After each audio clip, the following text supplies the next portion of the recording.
So this is how fiber get connected to the switch.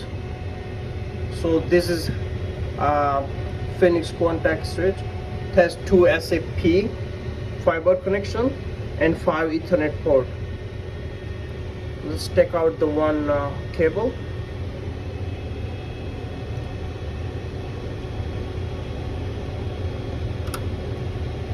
So you push it here and take out the fiber optic cable, and here is the SFP module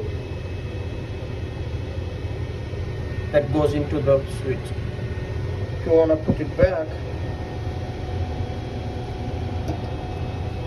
you just simply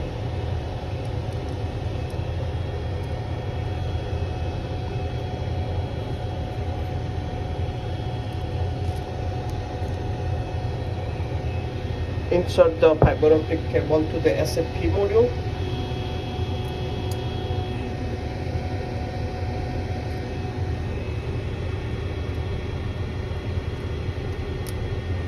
And connect like this. That's it.